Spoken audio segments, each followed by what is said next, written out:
Hey guys, this is Dave with Gazaudio, and I have another full-size headphone in for review, the Meze 99 Classic. And this is pretty cool because we don't review full-size headphones very often, but what's even cooler is that this is a pretty old set. I think it was released around 2015 or 2016. And I've been wanting a pair of these for what seems like forever because I've heard so many good things about them. So as usual, we'll talk about what comes in the box, we'll go over the specifications, the design, and then we'll dive into the sound.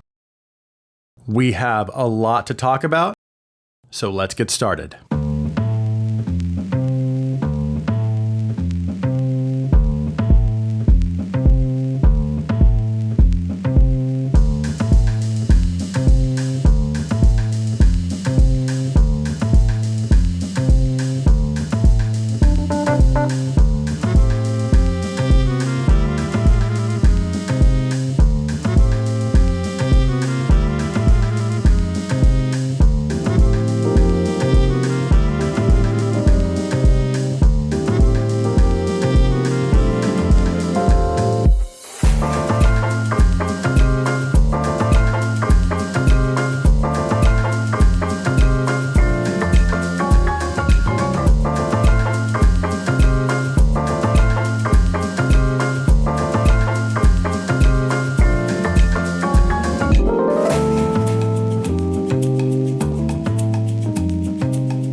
So the 99 Classic is priced at $309 US. Included in that price are the headphones, a semi-hard case, then there is a soft pouch for the cables. It does come with two different cables. Both are terminated in 3.5 on both ends, so on the amp side, but also on the end that plugs into the ear cups. The main differences between the two cables are one has a microphone and the other does not. The cable with the microphone is also much shorter. They've also included a 6.35 to 3.5 millimeter headphone adapter and then an airplane adapter. As for the build and design, it does have a closed back design and uses a 40 millimeter dynamic driver, which is housed in this beautiful genuine walnut ear cup. And what's interesting is that there are no left or right indicators on the ear cups themselves because it's actually determined simply based on how you plug the cable into the ear cups. And because the headphones are symmetrical, it doesn't matter which side you use as left or right because they will fit the same either way. Speaking of fit, they are really lightweight and comfortable. Maybe not quite as comfortable as the Luan or FT3s, but still generally quite comfortable. And I think the self-adjusting headband does help a lot. But the thing that struck me about the Classic right away was the design and the build quality. And of course, I have seen lots of pictures over the years, but now that I've actually put my own eyes on it, I have to say these are very beautiful and very well built, even when compared to most of the other newer headphones in this price range. I just absolutely love the material and color choices. It's just so simple yet very elegant, and it just looks and feels like something that might cost a little more than $309. Okay, let's go ahead and move on to the sound.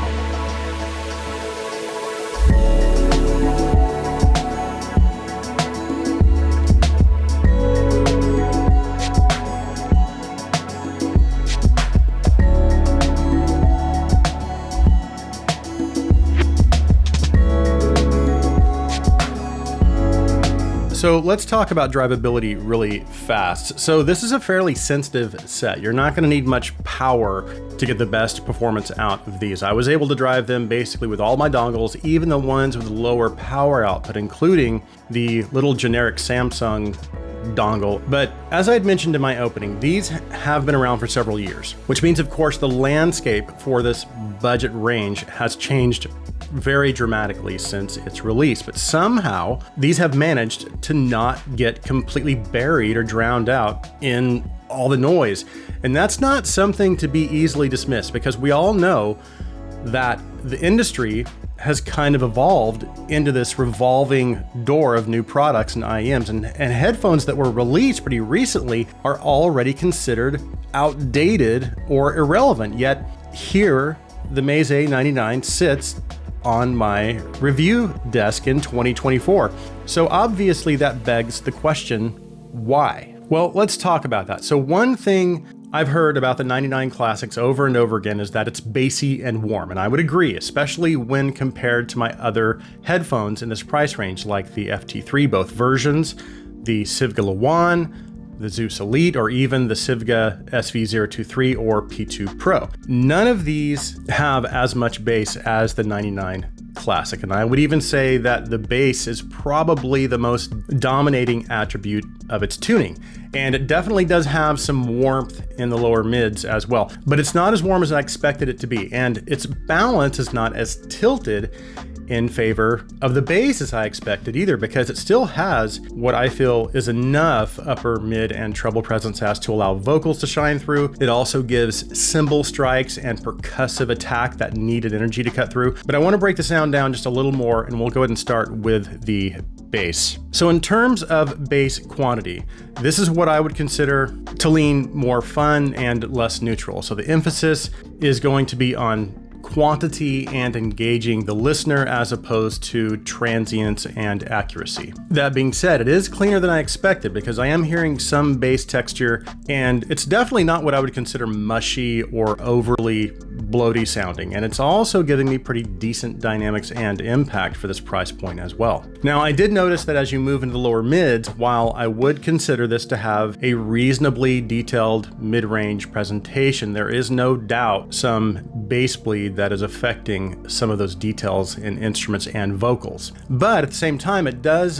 help to give vocals and instruments a little bit of richness and warmth as you would expect. And I have to say, I do like that. I think they still managed to keep that balance between having a little bit of warmth but still maintaining reasonable amounts of detail. But more importantly, there isn't anything about the mid-range tuning or the upper mid-range tuning that strikes me as sounding unnatural. And that's actually really important to me. So when I'm listening to vocals, whether male or female or instruments, generally speaking, everything seems to sound correct. Now, the treble is a little bit of a mixed bag for me because while I do feel there is enough treble energy to keep the overall balance mostly in check, my attention does still seem to be drawn towards the bottom half of the tuning. And I know some have described it as dark, and I can understand why, but I don't know if I would go that far. I do feel like it lacks in upper treble because I'm not quite getting as much air and sparkle as I typically prefer. And I'm definitely not picking up on much in terms of micro details. However, I am getting quite a bit of lower treble energy, and while it can sound a little splashy and uncontrolled at times, it does help to give a sense of detail, or at least perceived detail. And again, I think it also helps to bring things a little more into balance as well. So the treble presentation, while being smoother and definitely more relaxed, still has enough presence and energy as to keep it from sounding overly veiled or venturing into that dark territory, in my opinion. As for technical performance, as would be expected from most closed back style headphones, it doesn't have a super wide soundstage. Not that I would consider it narrow necessarily, it's just not going to sound as open as some of my open back headphones within this price range. I would say, however, that it does have decent imaging, vocals have good center focus, and instruments have pretty good positional cues, definitely good enough to properly locate them within the sound field. Now, as far as detail retrieval, well, it's just okay. Again, it is reasonable for this price point, but maybe not as competitive with some of the more recent competition. Speaking of which, I did do some comparisons with my newer headphones around this price range, like the Lawan. I actually do slightly prefer the upper mid-range and treble presentation of the Lawan over the 99 Classic. It just sounds more open and airy. Granted, it is an open back, but it's still generally just more detailed, and even its overall presentation is just a little more in line with my tuning preference, and it's just more natural sounding, in my opinion. And that also seemed to be my experience when compared to the 350 ohm version of the FT3, actually both versions, which that's also an open back style headphone, but it seemed to present everything just a little more naturally. Plus, I also felt like it was giving me a little better technical performance in terms of not only its detail rendering, but also in terms of just its imaging and soundstage. And then I also compared it with the Harmonic Dyne Zeus Elite, and this is another pretty decent headphone for the price range. I think this one's a little more expensive, around $379, but I felt like it was close enough in price to warrant comparison. And I do actually prefer the tuning of the Zeus Elite over the 99 Classic. And just like the FT3 and the Luan, I feel like it also offers slightly better detail, and it also has a little more of an open presentation or wider soundstage. So in conclusion, even though I try really hard to approach my reviews objectively, though I'm also fully aware of my biases, I have to admit there was part of me that was kind of rooting for the 99 Classic.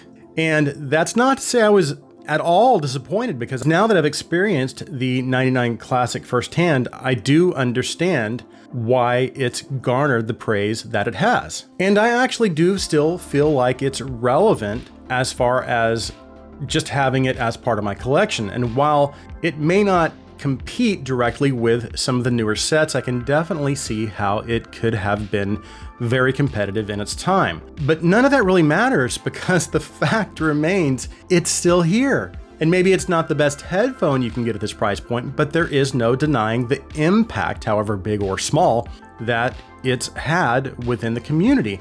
And as good as all of these other sets are, only time will tell if any of these sets will have the staying power that the 99 Classic has had. So that concludes my review of the Meze 99 Classic. If you are new to the Gazaudio channel and you like our videos, please take a minute and hit that subscribe button. And if you want to go a step further, you can also support us through our Patreon. I'll be sure and leave a link in the description. Thank you guys so much for taking the time to watch this review. Please like this video. Please share this video. I hope you have an awesome day.